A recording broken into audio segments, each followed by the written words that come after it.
Red light, green light, red light, green light, red light, green light, red light, green light, red light. Holy shit! It's fascinating. It's like the 10 minutes from your house, first day of opening the performance center, then offered a WWE contract. That you must have been like, oh shit, right? Adrenaline's fucking flying. Yeah, for sure.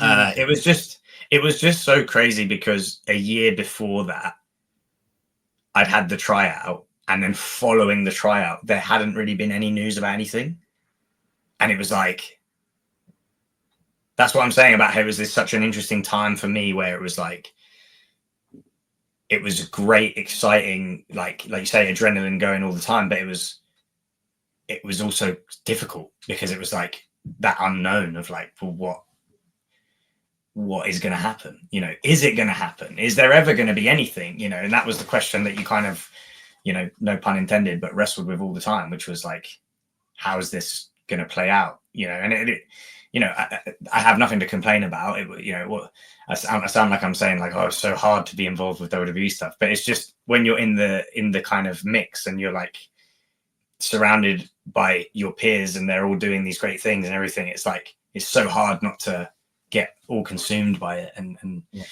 know, stay locked in or well, just try and like, and it's funny, I give people this advice all the time. It's like trying to just, comparison is the thief of joy and all that, you know, and it's really true. And I've lived it myself. But like, if you start comparing yourself to what other people are doing, like right next to you, you can get really flustered and end up not really enjoying the process and being able to do what you need to do. So yeah, it was just, but yeah, it all worked out in the end. Indeed it did. And so obviously that contract, was there, like, did you know it was for being the assistant general manager, or was that something? No, that was, yeah, sorry, that was just the same contract as everyone else. Like the whole time that NXT UK was a thing, I was a talented, like on-screen talent, like everyone else. It's just that I was used in a different role, you know, than the rest of the team, basically. So I was kind of, and then later, fast forward a couple of years, and I was also working in production for NXT UK as well as doing the on-screen general managering stuff.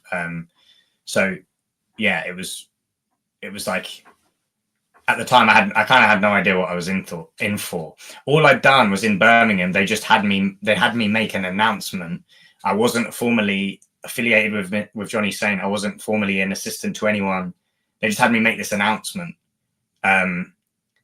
And that made me feel like, oh, maybe this thing might happen, you know, but it was like, they were kind of, I guess, doing it in a way where they were like, well, if this is rubbish, we don't have, you know, we haven't committed to, he's the new assistant guy, you know, like if I completely poop the bed, then they can go, okay, whatever. But it was good, you know, and then the actual, it was in Plymouth. So we did the UK Performance Center opens. I signed my contract that day, and then we go to Plymouth to tape the third kind of installment of NXT UK, and we're doing a backstage promo where Johnny Saint is like introducing me as his new assistant, and then Rhea Ripley comes in and interrupts it, and you know, starts picking on me and bullying me, and we start this sort of weird kind of fun rivalry where Rhea Ripley bullies me all the time, which lasted for about a year and a half. Oh, wow. I think maybe you need to call Dominic Mysterio and tell him how to avoid Rhea Ripley. That's how you can crusade there. But obviously, your role as the assistant general manager, you would do so many like amazing opportunity things that are like history for not only wrestling, but WWE as well.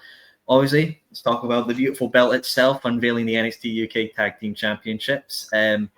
Obviously, before it was the WWE United Kingdom, then you had the NXT UK Women's Championship, but then you up there with John Cena and Triple H unveiling what would be that belt that would go on to have an integral part of NXT UK. You mentioned the day before being very nerve-wracking but joyful. Talk me about that day of unveiling the NXT UK Tag Team Championship. Yeah, I have so many like really cool, strong memories from that day. Like, first, like we just kind of get given a provisional, like, you know, here's what we're doing kind of thing. Mm-hmm. And it just it just had like a format, like a run sheet, you know, like match 1, match 2, you know, whatever. And just on this run sheet, it just said promo, Johnny Saint, Sid Scala, Triple H. And I'm like, huh? You know, like I just, what? You know, like I'm like, what are they, what? I'm like, is he producing the promo? What's going on? You know, and they're like, no, you three are doing a promo. And I'm like, huh. You know, so I'm like sweating. Like I just remember I'm in my suit, like, cause you know, we turn up in our nice suits and I just start sweating immediately. I'm like, what is this? What are we going to do? You know, like, I have no idea what's coming. I don't know what I'm going to say. I haven't been informed of anything beyond that at that point.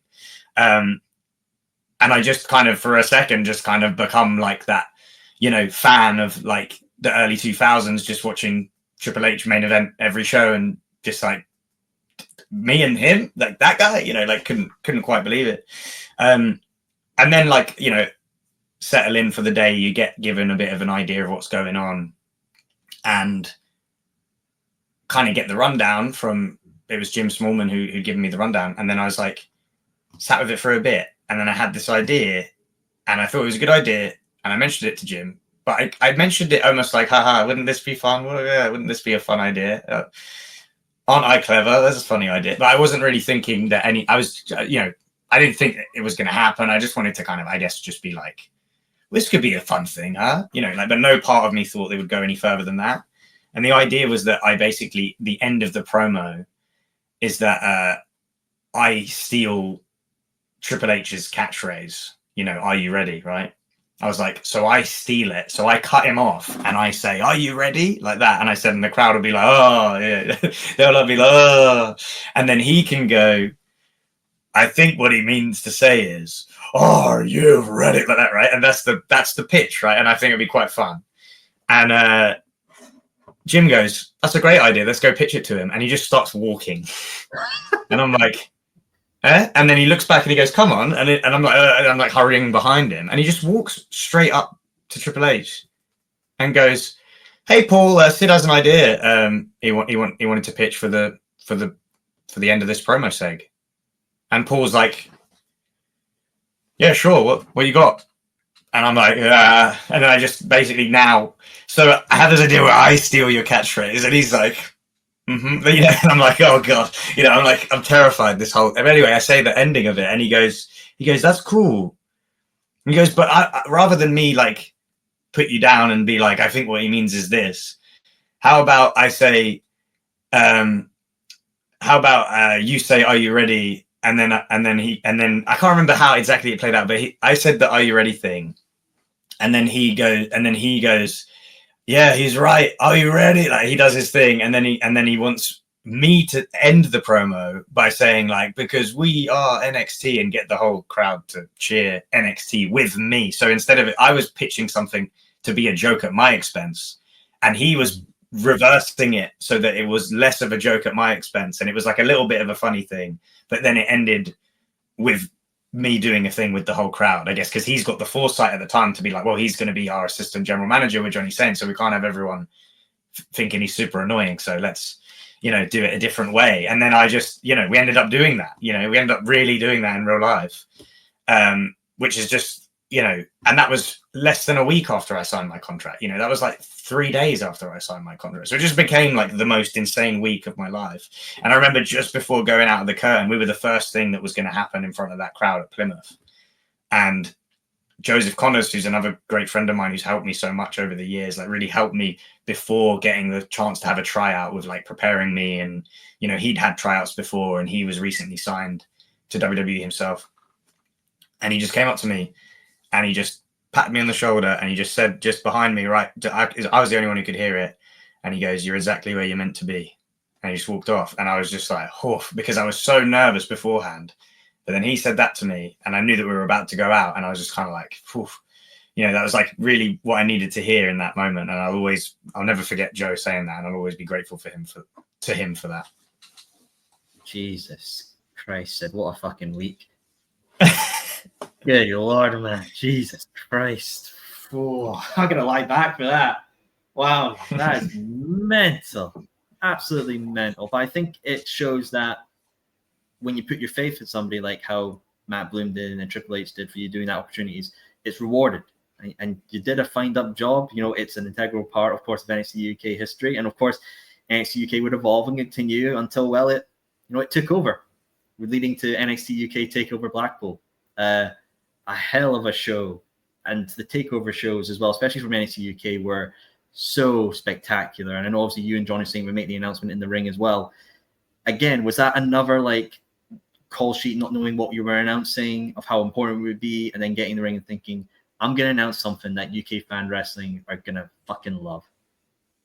Yeah, I mean, that was really special. And like, it wasn't actually written in the run sheets because I knew what it was because I had to make the announcement. So, but they just didn't want it to leak. They wanted it to be a genuine like surprise and a buzz amongst the community, amongst the wrestling community. So it was kept out of the scripts, and you know, it was literally just in the ring in that moment. I say the line, we take over, you know, the graphic goes up on the thing, and everyone in that room is completely shocked. And half the roster as well, probably more than half, probably didn't know that was going to be announced, because, you know, WWE have a really good kind of system for stuff like that, where if you don't need to know, then you don't know.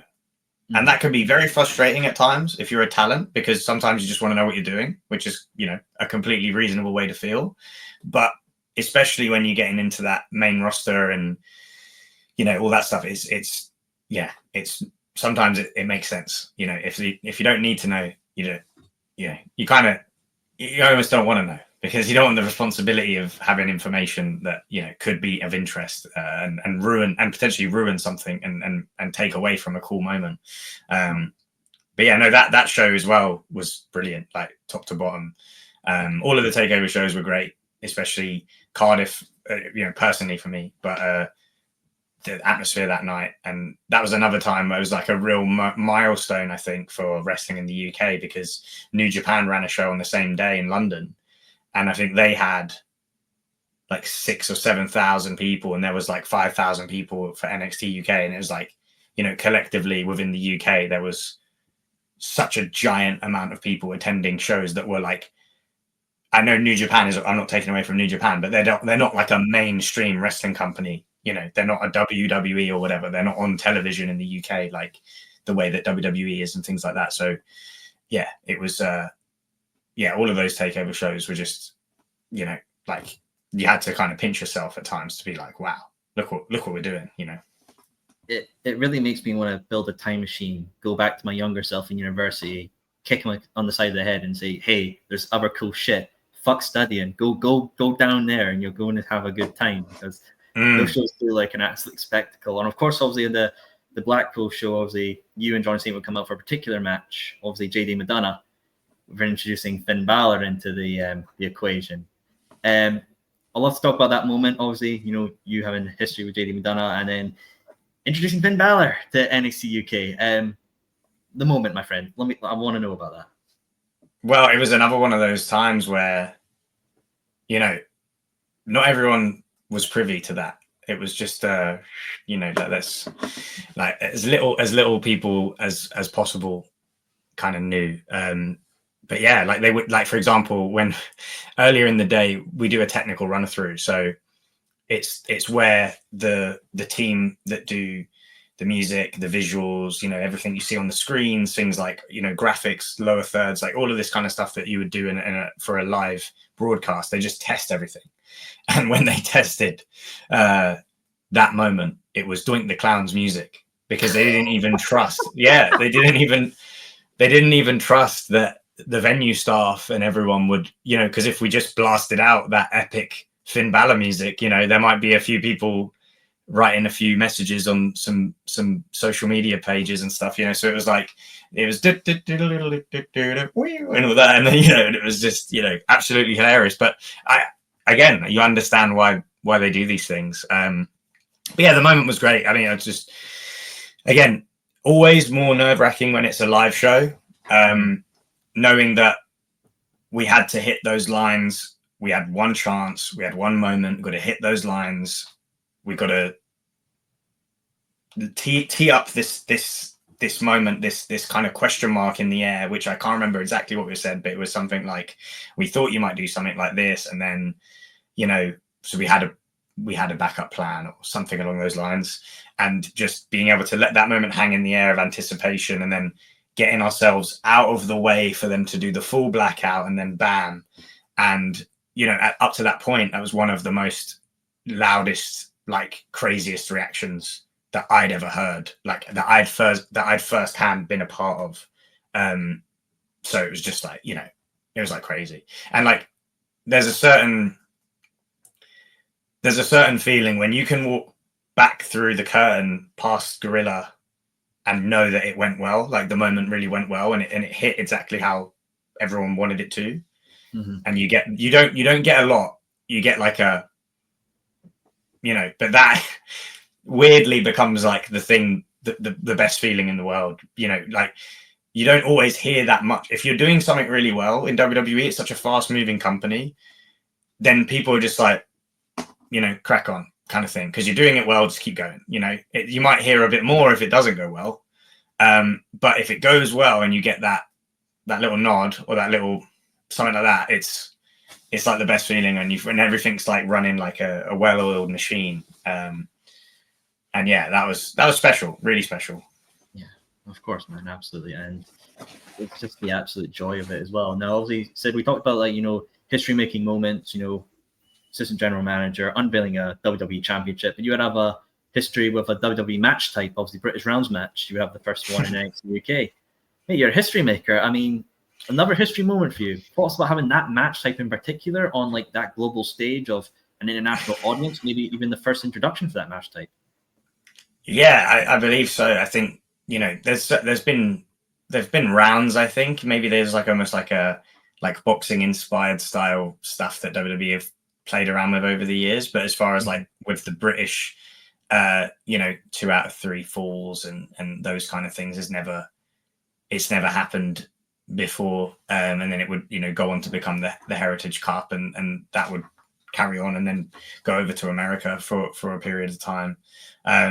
No, it was cool. It was so cool. And it was like having like I developed like quite a good bond with Johnny Saint, and I think it meant a lot to him as well. You could tell it meant so much to William Regal. You could tell it meant so much to Robbie Brookside. Mm-hmm. It's something that they had wanted to do for so long. And to be a part of that, and to have them be happy and proud of what myself and Chris were able to create was like just brilliant, you know. And the day before, which was, I guess, 2 weeks before in like the way that the TV episodes worked out, but the day before was Takeover Cardiff, and I had the match where I was like a last minute replacement, and I was coming out to face Cassius Ohno. You know, it looked like I was going to announce who was going to be his opponent, but I just come out and I pull the tie off and I throw the jacket and I go and wrestle him in my suit trousers. That was probably for me, like that moment there, I could have never wrestled again. Someone could have told me you will never wrestle another match, and I would have been content. But then to do the rounds the next day was like icing on the cake kind of thing. But that moment where, you know, Cardiff crowd going crazy, and like no one thought I would wrestle, you know, it was just, and the original idea was that I would come out in my wrestling gear. And there's a phrase that I often find myself giving people as like a mindset thing, not just in wrestling, but just in life. It's not mine. It's the guy called Mike Shanty, who I used to wrestle with about 10 years ago, who's passed away now, but he always used to say, shy kids get no sweets. And I'm sure there's versions of this phrase all over the world, but they wanted me to come out in my wrestling gear and just make an entrance and just wrestle. And I felt that I really felt strongly that I should come out in my suit. I just felt like it needs to be that, because it's meant to feel impromptu. And the way that it was written in the episode was as though it was like a last minute decision that's been thrown together. So I just went right up to Shawn Michaels and I just said, I really think I should come out in my suit and just take off my shirt and tie and just fight him like that. And they, you know, Shawn was stood with Joe Belcastro at the time, who was the head writer of NXT UK at the time. And he kind of thought about it for a second, and then he just said, "Are you going to be comfortable working like that?" And I said, "Yes, I will." And he was like, "Great, let's do it." And I was just like, "Oh, it's one of those moments where it was like, I could be putting my foot in it here, because I'm basically saying what you've asked me to do is not what I want to do, kind of thing. But it made the moment what it was, and I think that was one of those times where something felt really special, and it definitely did for me. And then to do the rounds match, I got a photo. It's behind me actually. It's myself, Chris, Johnny Saint, the ref Chris Roberts, and Regal and Brookside. And Johnny Saint, of course, all together, which it's like my favorite photo from wrestling. And that's I know that I've never been to Chris's home myself, but my friends have visited Chris in the past, and apparently he has it proudly displayed as well. He's got the little frame proudly displayed, so it's like definitely a cool moment for both of our careers. Wow, fair play, my friend, fair play indeed. Obviously, with NXT UK, obviously it was originally the WWE United Kingdom Championship, but it would be rechristened to the NXT UK Championship. And a lot of people, when you think of that belt, really one man comes to mind. That's obviously formerly Walter, now Gunther, who is now the World Heavyweight Championship.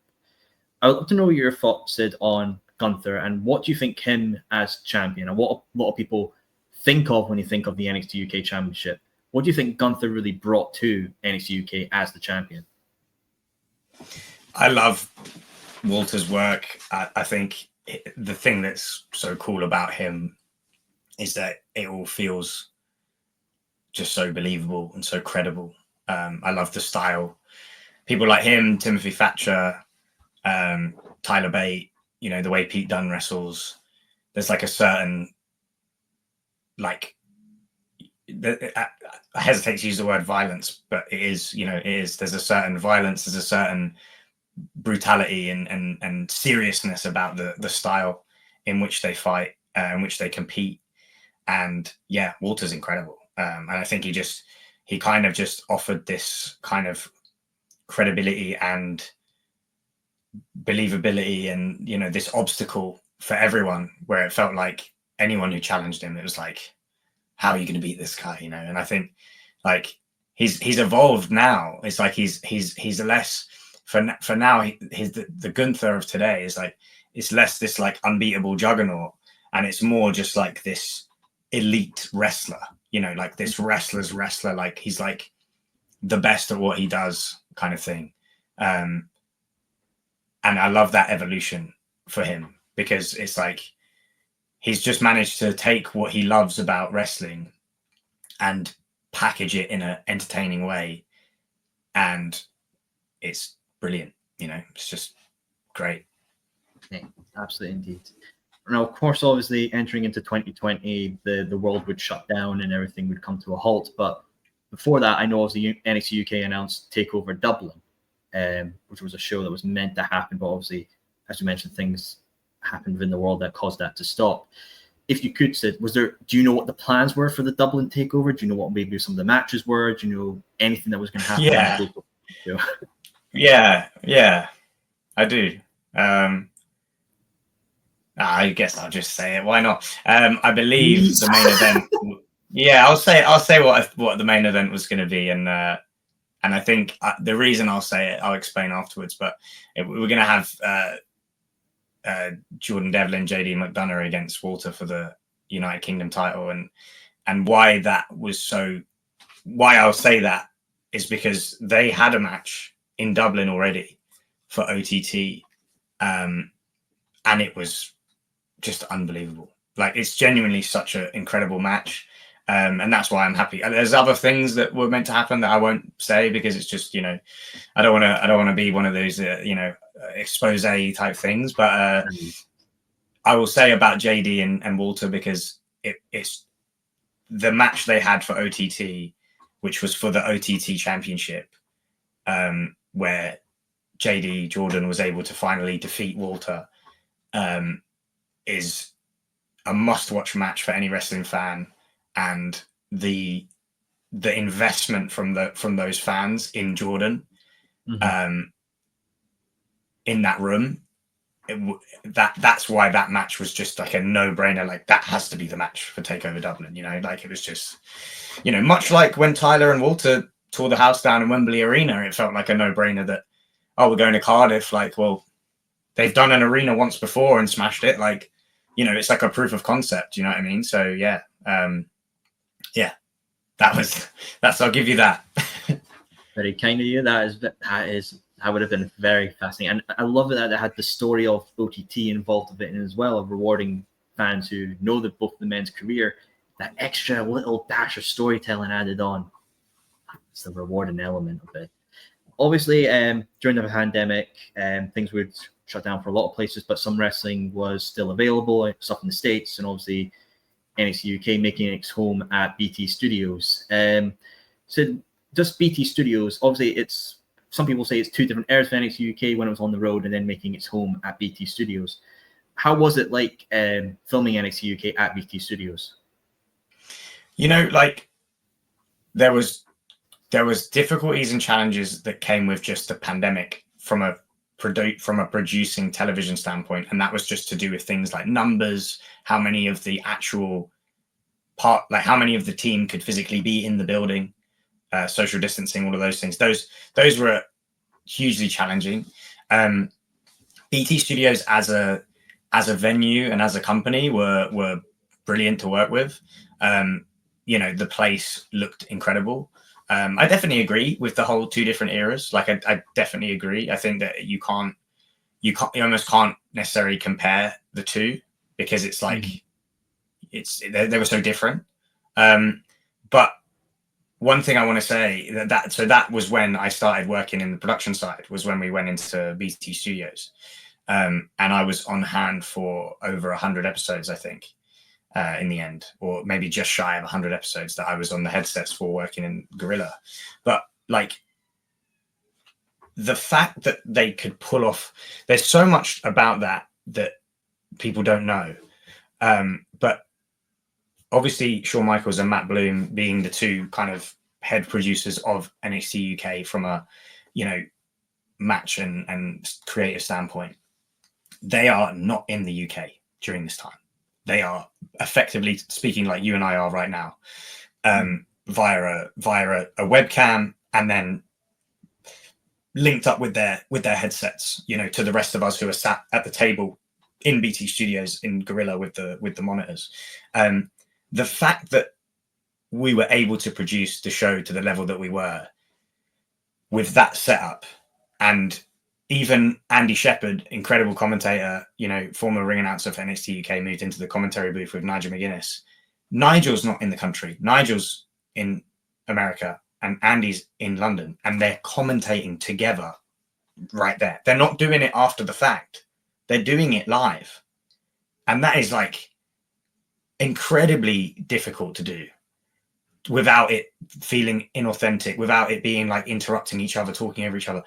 You know, Andy and Nigel are immensely talented anyway, but just to be able to pull that off just speaks to their talent. And then there's people that I feel really deserve, like, to be known, and like, to some of the most hardworking people that are involved in these events, like Davey Coates and his son Henry, who are like the kind of production and floor manager, and like anything that you've ever seen in the UK or Europe or Saudi or, you know, Australia, all of these outside of the US, like anything you've seen that's like a elimination chamber or a, you know, a cool entrance that someone has where they've got like a big prop, or, you know, all the way back to the phone boxes going at the side of the stage at Raw and SmackDown, and all of those kind of things, like anything that's like to do with that, even just as simple as getting the ring up and getting the whole setup, like that's Davey Coates, like, and his son Henry's hard work, and they've really like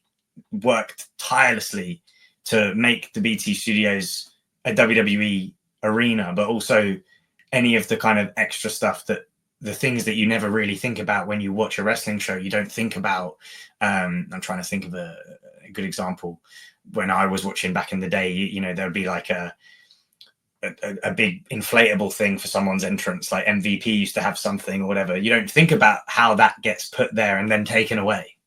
You know, you don't think about how Pretty Deadly's giant disco ball is fixed to the ceiling, or any of these things. You don't think about any of it. It just feels like it just happens. But there are people involved who are like working crazy hard. And there's a guy called Greg Rudy. Greg was like, he had his hands on everything, like audio, video, the headsets that we were all communicating on, the monitors that we were watching the live edit on, like literally everything. Like if you had a problem, you would buzz and you would go, can I get Greg Rudy over here? But, he was just the man kind of fixing everything. And he was also the go-between between WWE and BT Sport, like, because he was the one from a technical standpoint bridging the gap between this state-of-the-art television studio who aren't involved in WWE or wrestling at all and the biggest television wrestling company in the world. And he was helping those two entities speak to one another and kind of being the in-between for all of that. And that must have been an immensely difficult job. And then you got like John Buck, and John Buck was part of NXT for like, I want to say like 15 years, or like, like from its inception, basically. He was involved in NXT, creating the visuals. So whenever you would see a Tron or a graphic, or, we're talking, you mentioned like the takeover announcements and things like that was all Buck. Like that was all him creating all of those assets and having to sometimes make changes within seconds or minutes and quickly fix things. And, and then Gavin O'Shea was the director for most of my time. He wasn't the only director, but like for that lion's share of those 100 episodes, for at least 75-80% of those episodes, it was Gavin. And I learned so much from Gavin about how TV wrestling works and all of these kind of nuanced things and details that I never even ever would have thought about as a wrestler or as a fan watching. But there's just so much that goes into it, and I now have such a appreciation and almost like a fandom of the art of the producing of the events, like not just the live event but also the television production side of it as well. And these guys pulled off something truly incredible given the circumstances, and I think that the wrestlers as well deserve all the flowers, but they were the ones in front of the cameras getting the kind of public like adoration for appreciation for all of their hard work. But like these other people, that we don't have an end credits at the end of our TV. We don't have a the music plays and you see everyone involved, so a lot of these people just would never even hear of. And I just think that they really deserve a shout out for how incredibly hard they worked. Very much unsung heroes of what they've done for allowing people to perform and then allowing that entertainment during such a dark time of obviously human history. Obviously, a lot of great moments happened in that BT studio. Obviously, Pretty Deadly becoming tag team champions. Meiko Sakamura would become NXT UK Women's Champion. NXT Heritage Cup. Walter versus Dragunov, which a lot of people consider one of the best matches they've seen. For you, Sid, is there any particular moments from that BT Studios era that stands out to you as your favorite? I think the Walter Dragunov one is like just as a fan, it's like timeless, unbelievable. Personally, for me, it was the Pretty Deadly winning the tag titles, because where's my head? That's another. There we go. That's a Pretty Deadly and me with when they won the tag belts in the BG Studios. So that's another. It's funny you're just name dropping all these things. And I just have the convenient stuff behind me. But yeah, no, that was just cool because they're people that I kind of helped coach and I guess mentor. When I first started helping them out, they were both guys who wore boots and trunks and had short hair and were singles wrestlers, kind of doing their own thing, and both great wrestlers in their own right. Both really wanted to get to WWE and wanted to like find whatever it was that they needed, and and besides their immense talent, they just wanted to kind of figure out what that like extra layer on top was. And they'd done a few tag matches together and they always got on really well. We would find ourselves in cars traveling to shows a lot together, and I just said, if you guys lent into this all the way and like really tried to be a package, like you'd be offering something unique that no one else can offer, because they're really, in the UK at the time, there wasn't a lot of tag teams. You could probably name them on one hand, all the tag teams in the UK that were only tag teams, not just people who are just teaming up, people who were only tag teams. So that's what they did, and they kind of figured out, I suggested the first theme song and they went with it, and I suggested a like kind of look that they could go with, and they went with that, and then they kind of were off to the races from there. And like even just stuff like this whole Spooky Fingers thing was just an idea that I had at a training session once, because I said, you need to kind of have a little pose or something that you can do to antagonize the baby faces. Like, why don't you do the old Scott Hall thing? I said, I feel like it will feel different because you guys are so flamboyant and like over the top. It will feel like a completely different thing. And then they started doing it, and then it ended up in video games and in their action figures in the shops. They're like this in the box. It's like, it's just bonkers. So the Pretty Deadly winning the tag titles and being on the headset for that and being a part of that as well. And Tom Scarborough, who's a great friend of all of ours, was the referee. So it was like this kind of like moment that I think all of us look back on, because Tom's in that photo as well, which you can't really see, but Tom's in that photo as well. It's just this really cool moment that kind of like a big highlight. Yeah, absolutely. And it's rewarding to see your friends get that opportunity and moment as well, especially with the biggest wrestling company in the world. And the boys are still going in WWE at the moment. I can't wait to see what they get up to next for sure. Obviously NXT UK would continue, but then in June, or when was it, 2022, at a point it was announced obviously that NXT UK would be shutting down. I spoke to obviously former NXT UK talent about their reaction to the news, and of course Sid, I would like to know your reaction to obviously the news of a place that meant a lot to people. It meant a lot to wrestling fans, the wrestlers, obviously the backstage people, and of course to yourself. Just your thoughts on NXT UK closing its doors. It was just very strange. It was a strange day. It happened quite quick. Like, it kind of turned around quite quickly. It was odd because we were actually at a show. So I was at a show with Nina and Danny Jones, and Danny Jones was featured all the time on NXT UK at the time as well. And we were all part of this kind of group call where we got the news, and then we kind of individually all got like separate phone calls. So it was just like a absolutely, it would have been a very different day, I think, if I'd have just been sat at home. It probably would have been a much worse day if I was just, so I know some of my friends were just sat at home, relaxing, and then this all happened. But I think being at a show helped, because it was like I was with people, Nina's one of my best friends, and we were getting the same news that had the same effect on us at the same time. So it was like we could kind of be there for each other. And yeah, it was just wild, really. And obviously you kind of start spiraling into a million thoughts all at once of like what it means and all this stuff and what's next. And yeah, it was one of those. It was an important day. I spoke to, there's a great photo from that show. It's like everyone who was involved in the show, and it was like a big group photo, and it came up on my memories the other day, and I shared it. And Danny Jones messaged me actually, and he was like, "Oh, what a throwback," or whatever. And then I was saying, like, I said it was like it feels like an important day, because it was just a very significant day, So yeah, a lot of emotions, really. Yeah, of course, absolutely.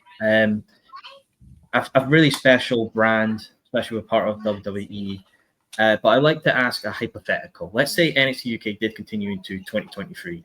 Who would you have liked to have seen become NXT UK champion, NXT UK women's champion, and NXT UK tag team champion from that brand? Who would you have liked to have seen get some belts in NXT UK if it continued?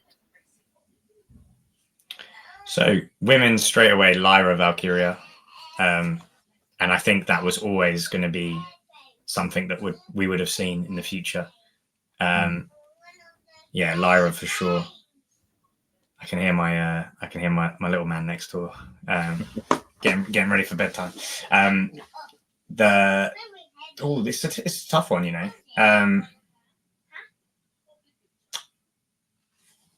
I think like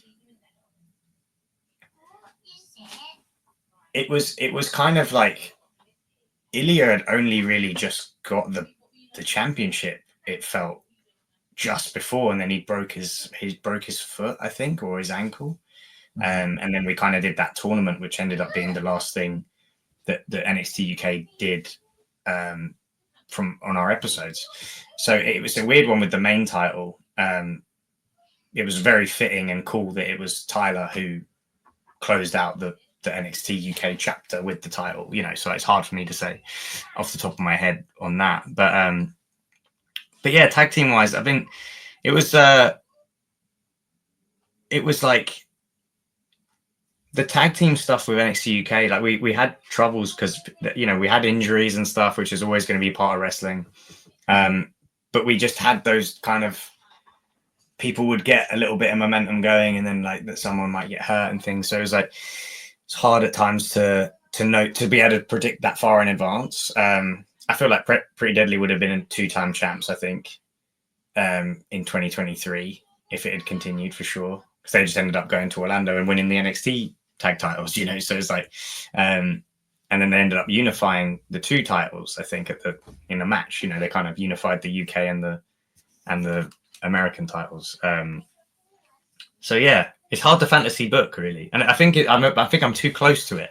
I'll just say Lyra because I feel like Lyra. I always wanted to see Lyra and Mako Satomura. That was always like a.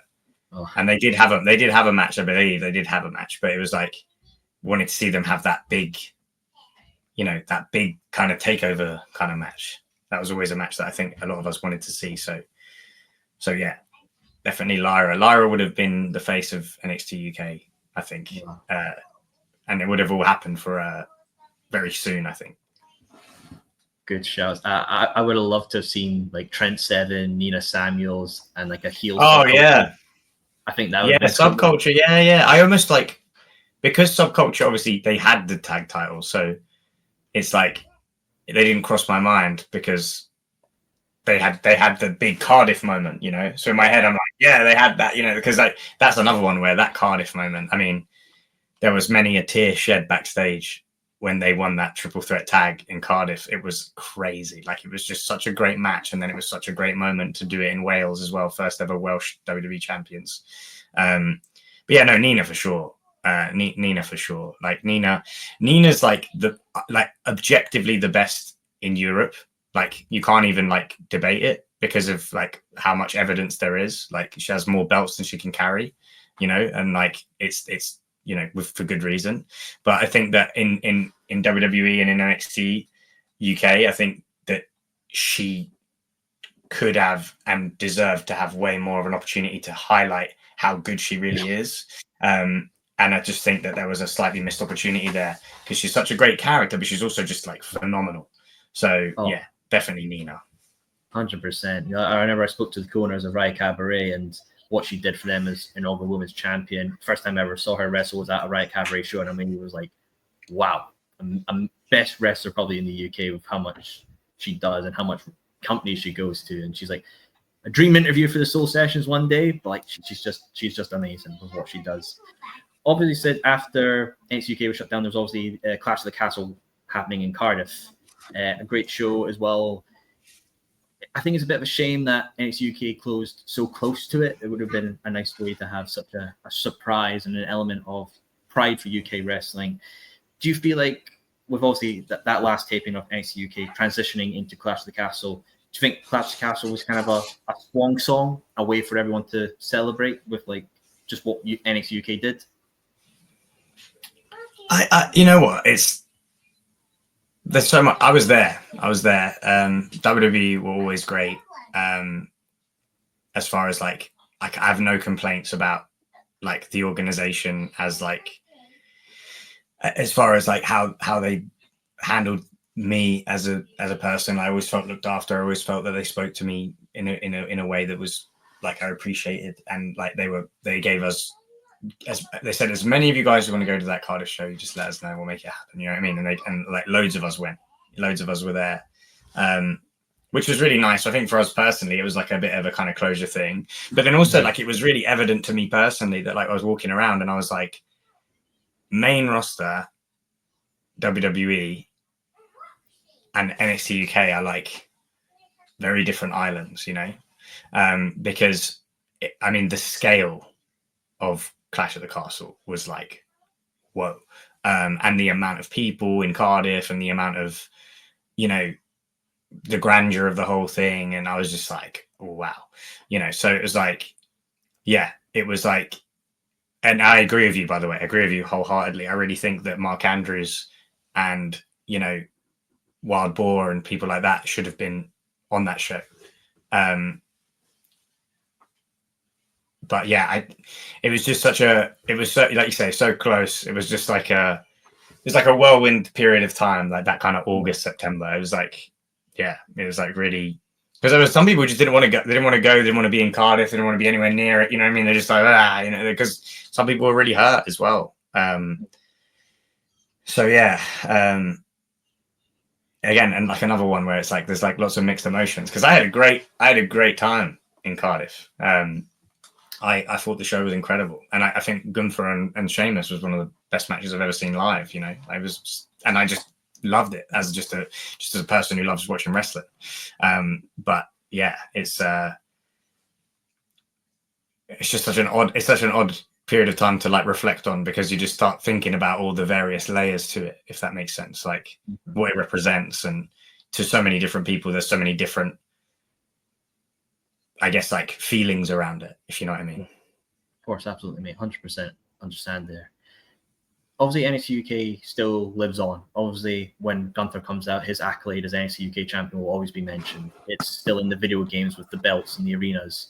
Obviously, there's been toys and merch made on NXT UK, and a lot of people in our scene look on it so fondly. You know, I've had well-established wrestlers who say it was a great introduction and a great reward for UK wrestlers and fans. I've had 18 to 19-year-olds who say it was their gateway to UK wrestlers and UK wrestling through NXT UK. We see through people who have been on NXT, obviously like yourself, Mark Andrews, Flashmore wrestler Danny Luna, Nina Samuels, Wild Boar, Eddie Dennis, still active and killing it in other companies they own, and even in the UK itself. Sid, when you look back, what do you think of? What's like the legacy of NXT UK? I think that you can, if you're really objective about it, because there's a lot, you know, there's a lot of mixed opinions amongst fans about the WWE's like involvement in the UK scene, right? You know, some people are like, oh, you know, they took everyone, right? But you can objectively say that the wrestling scene is much healthier and much stronger now than it was before. Like, it's just, you can't argue with that. The amount of input, and you know, you mentioned a bunch of names there, but there's tons more as well of folks that have like had that experience and then been able to offer so much value and development and help and support to other wrestlers and other companies and other, you know, trainees, to elevate the overall level and understanding of pro wrestling generally, and especially at a high level. It's you know, like now the quality of not just the in-ring, but just production, the understanding. Two people I should have shouted out for NXT UK as well is Katja and Al, who were the people who were producing the backstage promos. And the reason they pop into my head just now is because the backstage promo element of NXT UK is like stuff that was kind of like an untouched thing that none of us had ever had any experience with. You know, the extent of a backstage promo before I worked for WWE was that you get told roughly what it's about, and then someone just points a camera at you and presses record, and that's that, and you just talk to the camera, and that's that. You know, there's no, you know, there was no detail and stories and you know, all the kind of amazing things that you're able to do when you're doing a television show produced by a company with the pedigree of WWE, who have all of this experience and success in TV. So yeah, I think the legacy of NXT UK is kind of twofold for me. It's like, one, the opportunity for the people involved. It changed all of our lives in a way that for some people it's like, you know, there's so much main roster influence right now. There's so much NXT UK in main roster right now. You know, there's tons of it. You know, there's NXT UK representation in every division up and down the card of Raw and SmackDown. And then you look at here in the UK, all the people that were involved who aren't in main roster are their lives were all changed for the better. You know, like it afforded us to be able to do things like that we would not have been able to do without that opportunity. You know, many of us were able to buy houses and you know, start families and stuff, which is like things that would have been so much more difficult and complex if not for having that kind of, you know, support as a wrestler. I mean, like obviously there's certainly we could have all picked up day jobs and just grinded it out on the weekends like many of us have been doing for years and still been able to do those things. But to do them as a wrestler, as a wrestling person, as an on-screen talent, as someone who works purely under a wrestling in a wrestling capacity is like something that many of us would have never had the opportunity to do. So, you know, and then that's one part of it. And then the other part is just the ability to influence the wider culture and just help everyone evolve, not just in the UK, but also in Europe. Like, you know, there's places that I've been able to help over in Europe that I'm using the skills that I've learned working for WWE, because I did the NXT UK for the entirety of that run, and then did almost a year and a half under NXT as well. So it's like looking at like 6 years of WWE experience that like I'm able to bring and help people with. So it's like, you know, it's like that's the legacy, I think. And I think that's objective. Like that's without saying anything about, you know, how WWE, you know, came in and did this, did that, whatever. It's like, you can't argue with the fact that it's helped overall to where things are now. Yeah, 110% agree with you there, Sid. Absolutely. Also, you mentioned the skills that you would learn from NXT UK would help you in other fields. You know, one place, obviously, soft ground wrestling, Uganda. You know, I've had Tate Mayfairs, who on the show, he's talked about how he went over there and did some great things over there. What was it like? Obviously, completely different culture, even above wrestling. What was it like given that opportunity to work in Uganda for soft ground? So it was like a slightly knee-jerk decision, because I'd just done, so I had over a year away from wrestling in the UK because I was being a writer for WWE, and during that time it was a full-time thing. It wasn't like I couldn't. Yeah, it was from day one, it was like, if you want to do this, you're not going to be able to wrestle. And I was like, right, makes sense, you know, like, because it's given the nature of it. But I just finished up with them after WrestleMania this year. And I think my last day at work for them was the 10th of April. And then I was in Uganda early May. And I was just doing 2 days in a row, like 4 hours each day, just coaching with the wrestlers over there. You know, I just did it off my own back, like, you know, didn't, you know, book my flights and just wanted to do it as something of like, I guess, a bit of a having this almost like cooped up, like I want to go and do something, and I want to do something important, but then also just like wanting to help and seeing how much of an incredible momentum and buzz that they'd created for themselves. But then also from a wrestling standpoint, like as in like from a wrestling perspective, watching it and seeing some of the stuff they're doing, going like, oh God, I hope they don't hurt each other, you know, like almost like, and I do it all the time when I watch people who are new to wrestling. And if they try and do something that's like slightly dangerous, I go like, oh my God, you know, like it's like this, I don't know, like almost like a parental thing of like, don't do that. Oh, let me help, you know? So I just wanted to go out and just like help as much as I could to give these guys the ability to perform some of the stuff that they're doing in a way that, and give them some like principles of stuff of how they can like look after themselves, look after each other, and like kind of overall try and just help elevate them as much as I possibly could in the space of a couple of days. And the level of talent blew me away, because, you know, they've never had any formal wrestling training. I was the first wrestler to coach them. Like, as far when I say wrestler, I just mean like the first actual like who's done it as a profession to actually coach them. They'd had visitors stop by and, you know, hang out for a couple of hours, but they'd never actually had like formal training. And some of the stuff that they're able to do and the way that they could pick things up so quickly and just the athletic ability was just absolutely incredible. And like, yeah, their passion and their also just their appreciation and gratitude for the fact that I was even there doing it with them was like that really took me aback as well, because I was like, you know, I just did it because I wanted to do it and I wanted to help, you know, but I guess I didn't even really think about how much they might appreciate it, if you know what I mean. It didn't really cross my mind. But then when they were saying goodbye and everything, it was just like kind of really evident that like, oh, this really meant a lot more than I realized.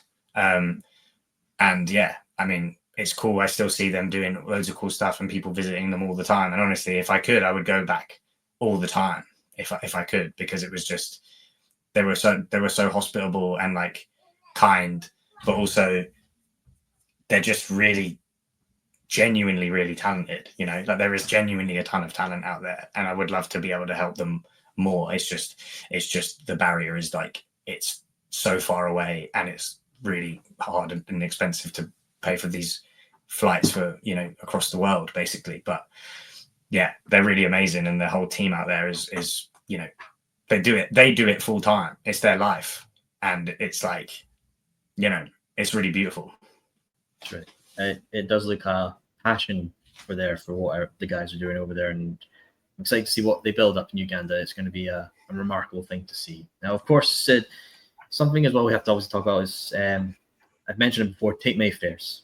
Because obviously at Hustle Wrestling, your career was on the line which Tate would win. And obviously Tate is the Hustle Wrestling champion. I've had him on before. He talked about him and Rain Lavacura, about what he's done for his methods. And I know you've made your return to Hustle and seem to be going after Tate in his championship. I would love to know why now? Why is it now that you're ready to go after Tate Mayfairs and the Hustle Wrestling Championship? So the behind the curtain part of that is that when I had the match with Tate, it was 4 days before I was going to start my work as a writer for NXT. So it was like how like everything happened so quickly. NXT UK ended. Maybe 2 or 3 months later, I found out there might be an opportunity to work in the creative team for NXT, and that I was somebody that was being considered for that, along with Eddie Dennis. And then we kind of didn't hear anything for a little while. And then next thing you know, it's like January and everything just starts moving quick. And I'm like, oh. And I'm thinking, well, I've got these shows coming up and I've got that and I've got this and I've got that. And then very quickly it's like, okay, you start work on the 6th of February or something and you're going to fly to Orlando on the 19th of February and you're going to be there for 5 weeks. And I'm like, oh. So I just quickly changed some stuff, let some people know I can't do certain shows and whatever. And then I'm left with this one show and it's me and Tate and it's Hustle Wrestling. And I'm like, well, this is my last match now, you know, like, do you know what I mean? It just defaulted to my last match. And at the time I genuinely thought that might be my last match ever, because I didn't know if I'd never been a writer before. I'd never been a television writer. I'd never written for WWE or anything. I'd been a producer. I'd been an on-screen talent. I'd worked in these other like pockets of the company and like learned all these different sides of it. But I'd never worked in the actual creative team. And I didn't know if it was going to be something that would be my thing. You know, maybe this is going to be what I do. Maybe this is going to be what I end up doing for the next 20 years or something. And I could be like a William Regal kind of person who's just part of the behind the scenes of WWE for a decade or something. I had no idea. So I just thought, how do we quickly figure out how to make this something special? And like, you know, Tate is obviously a world-class prick, as we all know, but he's very talented. He's very, very talented. And he is, you know, somebody that I would always look forward to working with. Just because when you have someone with that much passion and that much talent, it's like hard to not get inspired by that and feed off of that. And we had a match, and we made a story, and we had a match that for me is like, that's the best match I've ever had. And like it was so cool to be able to do it and for it to go that well. And at the time, me think that was the last one I was ever going to have, you know, like to look at it and go, if that's me done, that's the best thing I've ever done. It's cool. Like, it's super cool and really rewarding. And I still, like, you know, people come up to me and talk to me about that match all the time. And like, I think for Tate, the same thing. Like, I think people bring it up to him about that match all the time because it's like, I don't know, it's just like quite a unique story. And yeah, again, behind the curtain, like WrestleMania comes around, they do their usual little spring clean, and the writer who lives in London was one of the people who it didn't feel that there was super necessary anymore. And obviously WWE are doing incredible things with their kind of global expansion at the moment, and you know, they maybe made some changes. There was a merger with UFC. There was a lot of different stuff that happened while I was writing there, where a lot of internal kind of corporate things that happened that changed the trajectory of, I guess, where things were going. And, you know, that's when I finished up with them. And then I was like, right, what do I do now? And I was kind of just trying to figure that out. And, you know, it didn't feel right to be done when there was nothing that was like, there was no like reason for me to be done anymore. You know, there was nothing to stop me anymore. There was nothing, you know, there was no limiting factors. It was like, okay, well, I'm healthy, you know, I'm fairly young. I'm in shape. I can do stuff, you know, I'm still coaching all the time. So it was like, right, what's the best way to come back?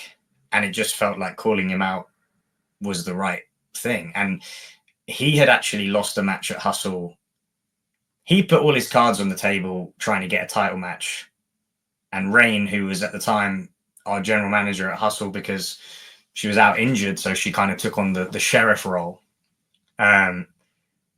He put all his cards on the table and said he would do anything for a title match because he kept losing number one contenders matches and things like that. So she said, okay, well, you can have one more chance. If you win, you get your title match, and if you lose, then you're done. You're gone from Hustle. And he lost, and he was gone. So just like me, it was the same kind of situation. He beat me, and I had to go away, and someone else beat him, and he had to go. You know, it wasn't the end of his career, but he had to leave Hustle. And then he came back, and he basically begged to come back. He said that, you know, it didn't feel right not being a part of Hustle, and the crowd were cheering for him. Tate, we want Tate, and everything. And it was like this really kind of odd alternate universe where everyone loved Tate Mayfairs for 5 minutes. And he ended up attacking Rain, holding a injured leg for ransom, and demanding a title match, winning the title. But because Rain had reinstated Tate, I guess that meant that I could be reinstated, you know, because it's like, if he's broke that rule, then surely that means I can too. So then Rain reinstated me. And yeah, I've been back for a while. Tate said, he, you know, anyone who wants a shot at him has to earn it fairly. So I've been trying to work my way up the ranks and earn it fairly. But one thing that you might have missed is that at our Hustle show recently, he lost the Hustle Championship to Rain in a ladder match. So I called him out earlier in the show, and I said, whether you're the champion or not, like, you know, I've won all my matches since I've returned. So I was like, whether you're the champion or not, I want a piece. I want to fight you. And I just said, good luck tonight. And then he lost the title, but I'm still gunning for him because I feel like it's just unfinished business. So it needs to be sorted. And then I feel like I can move on. And then who knows where things go from there. But it feels like that's the unanswered question. You know, he took everything away, you know, ended my career, took everything away from an in-ring point of view. So it's got to be handled, I think. And then we can all move on from there and see where everyone ends up. But that's the next thing on the horizon. That's the gist, brother. Well, Tate's going to have to be in it for a couple of battles ahead. So don't beat the boy too badly. Keep him in a... You got to tell him. You got to tell. You got to tell him that he's the vicious one, man. Like, he's deadly. Yeah. Oh, he is indeed. The greatness is he's a tough son of a bitch. Sid, it's been an absolute pleasure to have you here on the Soul Sessions. And I know we've gone for so long that the darkness has settled in, and I think the moon's looking at me right now from the window. So we'll wrap up with some three final questions, my friend. One, obviously, I want to bring up is, obviously, WWE are moving to Netflix, and, Raw's going to go there, SmackDown's going to go there, NXT's going to go there. Well, that means, obviously, the network will be shutting down here in Europe. Now, obviously, the network is the main reason that how we can watch NXT UK, how I'm able to go back and do my research. I'm able to watch and enjoy the content that was there. Now, obviously, if NXT UK doesn't move to Netflix, it kind of essentially becomes lost media. I kind of would like to just know your thoughts on possibility of maybe NXT UK, the work that so many people have done, maybe potentially becoming wrestling lost media. Yeah, I mean, that would be a huge shame. I would imagine if I was part of the asset management department in this huge corporate company that is WWE, that they would look at the amount of not just effort, but just the amount of resources, time, money that went into producing those, 216, I think, episodes. And they would think, well, this content has a lot of value and we've put a lot of time and money and effort into it and hours into it. We should probably also package that into some sort of licensing agreement. And you would hope that would be part of the Netflix deal, if I'm looking at it objectively. But then I guess more personally, yeah, it would be pretty gutting if it does go away. I'm not someone who goes back and watches stuff from NXT UK that often, but just knowing it's there is like a nice thing. And I think a lot of us would want to show our children or our loved ones, some of the stuff that we put so much effort into. I wonder if there's some handy, trendy, smart, I don't know, technologically gifted person who has somehow got some sort of Google Drive with all the episodes in. I'm not, but I just wonder if there is, and that would be cool. That would be cool. But I have no idea how that works, if anyone has done that, or even if that's a thing that people do. But yeah, I would want to think that a lot of the content that's been developed over the last 5 to 10 years from WWE would be prioritized as valuable episodic stuff that is worth having. And if not, like I said, I hope that there's some sort of smart person there must be somebody who's got the time and the dedication and drive to just start archiving all kinds of stuff, not just NXT UK. I bet there's people pulling together all kinds of archives and stuff. And if so, then hit me up. I'm sure there'll be a lot of former NXT UK folks and current main roster folks who would definitely want to have a little, on the cloud version of all of that stuff. But yeah, I really hope that's not the case. Yeah, absolutely. It's always good to have just that work there for people to go and be appreciative towards. I always like to go back and just look at, people who I've had on and see them having matches that I know people have raved about, or people that I'm looking to interview, and then seeing, oh, wow, they were on this episode of NXT UK. I could go back and learn about that and develop the knowledge of it. I mean, who knows? Maybe we could put on some pirate hats and sail the 7 seas of internet and see where we can find it. Yeah, but I'm just a dad now. I don't know how all that works. You know what I mean? I genuinely, I'm not even playing dumb. I have no idea. So if somebody does know, then hit me up. But I don't know. I don't know how it all works. The joys of the internet. That's it, mate. Now, obviously, I'd like to ask as well, obviously, we've seen such a rise of new, fresh talent within the UK. Now, we talked about if NXT UK was still around, what champions you would like to see. But is there any young talent out right now in the UK you think would have definitely made NXT UK a good home for them? Yeah, Donny Rivaro. He's 19 years old. He's one of the most talented people I've seen. He's from London. Rain Leverkusen is I wonder how she hasn't been picked up already, but I feel like that's something that will happen in the near future. I think people need to keep an eye on Rain Leverkusen. But I mean, there's tons, man. Like Miles Kamen. Miles is incredible. Does a lot for North Wrestling and NGW. I think he's NGW champion right now and stuff. But Miles is like somebody that I've known since he was just refereeing on shows, and now he's just like, yeah, he's like a main event level superstar, and he's in his early 20s. And like, yeah, there's a lot of great people. I could go on and on, but yeah, those are just some that pop into my head. Yeah, I'll literally be here all day. I could go on all day, but I'll just leave it there. Donny, Rain, Miles for now. Good names all around there. Now, of course, last one to wrap us up, my friend, and then we can get our shut-eye and our dinners and relax and enjoy the night ahead. Do you ever think NXT UK could come back? Maybe with, the WWID thing, maybe like there could be something around with that. Obviously Triple H leading the charge. He was invested in NXT before. Do you think there's ever a chance it could happen again, or do you think it literally is, as they say, a once in a lifetime moment? I don't know. I don't necessarily. I wouldn't hedge my bets on NXT UK coming back, and it's mainly just due to that.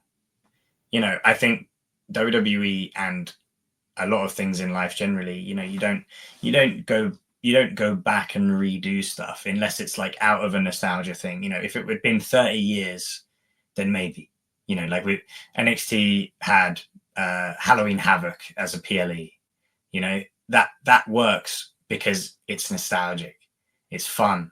But like if Halloween Havoc was last broadcast in 2019, it wouldn't be as fun. It wouldn't be as cool. It's fun. It's fun because it's this kind of nostalgic logo that people remember and remember fondly. I think more so it's like WWE's doing, like I mentioned earlier, this global expansion. Like they're doing PLEs all over the world. You've got Raw and SmackDown coming to Europe for at least a month. It might be more than, it might be like 6 weeks or something, but they've got Raw and SmackDown all over Europe in the lead up to WrestleMania. Like they're doing all of these incredible things globally that it doesn't feel like, in my eyes, there's necessarily like a need for a developmental system in a region right now. That could absolutely change. But the fact that they're so global right now, the fact that they're so everywhere, all around the world constantly, just kind of makes me feel as though,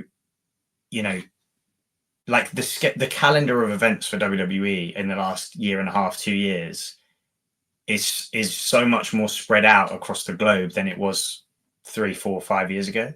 So I feel like it's big for that reason. It's just WWE as a whole is kind of everywhere anyway. I hope the WWE ID program is an international thing. I hope it evolves into that. I think that concept is really exciting and really interesting. And for a lot of the younger talent, like I think it's like something that is a huge opportunity. And, who knows where that goes, because it's so day one, as far as like, we still haven't necessarily seen the kind of first steps of that yet. But I think that could become a global initiative. And if it can become a global initiative, then we can see a kind of a highlighting and a focus on these emerging kind of younger talent from all over the world. And then there might be opportunities for them to come in and out of WWE on a bigger level. And I think that might be where it's going. If I had to take a bet on it, I think it might be more there. But I just think that WWE's business model is so smart at the moment, because they're doing major PLEs in America, which are obviously their premium. Their ticket prices are a premium. Then they're going to do a non-major PLE in a Scotland or a France or a Wales or a Australia. And because of the region, the tickets are at a premium. And then if you want to see Raw and SmackDown in Europe, tickets are going to be at a premium because you haven't seen a Raw or a SmackDown in Europe for 10, 15 years or however long it's been. So they're able to do these amazing business decisions, which are really, really smart, because the market is so desperate for a slice of WWE right now. The product's so hot. that they're able to basically kind of spread out where they're doing live events so that the demand is going to go up and up and up in all of these regions. It's one of the smartest things I've seen in wrestling ever. And, that's why they keep breaking all of these records of like profits and gates, like record gates, record merch sales, just so much stuff that they're able to boast about at the moment, So, I know that you asked me about if NXT UK would ever come back, but I think partly the reason why I don't think it will is because of all this other stuff that I'm saying about the kind of global expansion. No, it's a global expansion that, it is record breaking, and it's giving international fans the opportunity to see WWE at their very front door. Of course, the ticket prices are high, but that's, it's a premium live event, is a company doing well, their revenues are up. So that's just the nature of the beast. But it's a joy to see them doing this global thing, because we wouldn't have probably seen this 10, 15 years ago.